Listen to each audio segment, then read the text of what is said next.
Една зъбна рентгенова снимка на пръв поглед просто медицински образ. Но всъщност тя е много повече. Тя е като една детективска история, пълна с улики, които само чакат да бъдат разкрити. И така, ето го и нашия случай. Нека се потопим в този сложен образ и да видим дали ще успеем да сглобим зъбната история на пациента, точно както би направил един истински детектив. Разбира се, преди да започнем да търсим улики, всеки добър детектив трябва първо да се научи да разчита картата на местопрестъплението. И ето го първото и може би най-важно правило. Рентгеновата снимка е огледален образ. Това означава, че това, което виждаме отляво на екрана, всъщност е дясната страна на пациента. Разбирането на това е абсолютно ключово, за да се ориентираме правилно. Нека започнем с основните ориентири, както на всяка карта. Тук, горе, виждаме горната челюст, известна и като максила. Това е една много важна област, защото тук са разположени горните зъби, а също и синусовите кухини. И точно под нея ето е и основата на всичко – долната челюст или мандибулата. Интересен факт, това е единствената подвижна част на целия череп, която поддържа, разбира се, долния ред зъби. А сега нека обърнем внимание на тези ярко-бели форми. Те веднага привличат погледа, нали?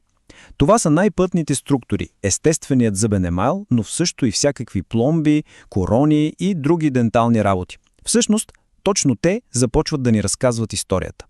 Добре, вече се ориентирахме в картата. Време е да започнем същинското разследване и да потърсим конкретни улики.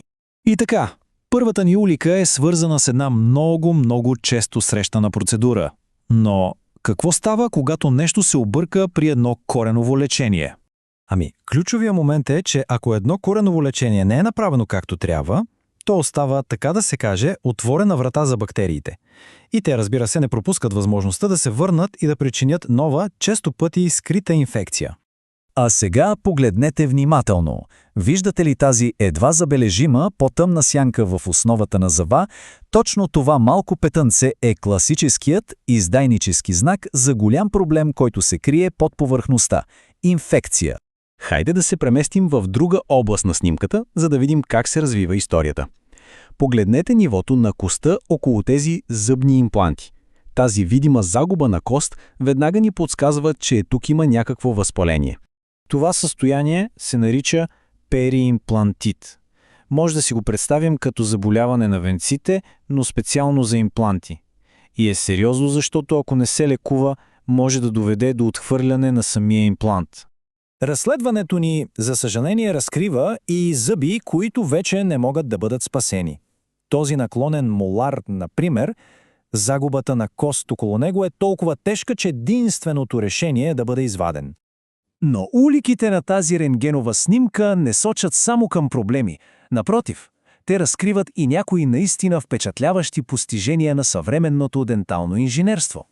Това, което виждаме тук, не е просто обикновен мост. Пациентът има нещо много по-сложно, така наречената телескопична протеза. Това е изключително напреднала технология, създадена за перфектна стабилност, особено когато има малко останали зъби, които да служат за опора.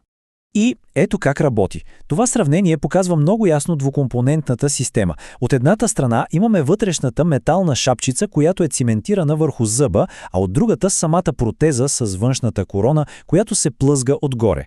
И дори тук има различни дизайни. Едните с успоредни стени разчитат на чисто триение за максимална стабилност. Другите, коничните, са малко по-лесни за поставяне от пациента.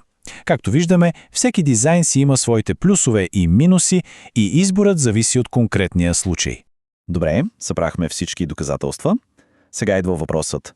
Как денталният детектив решава случая? Процесът следва една много ясна логика. Първо, анализ на всички улики от рентгеновата снимка.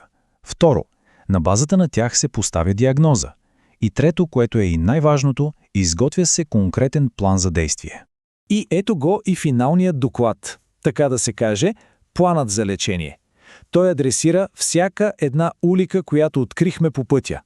От премахването на неуспешните импланти и възстановяването на коста до ревизия на онова кореново лечение и изработването на чисто нов, по-добре прилягащ мост. И всичко това не кара да се замислим, щом една днешна снимка разкрива толкова много, Какви ли скрити истории за нашето здраве ще можем да прочетем в бъдеще, когато технологиите станат още по-съвършенни?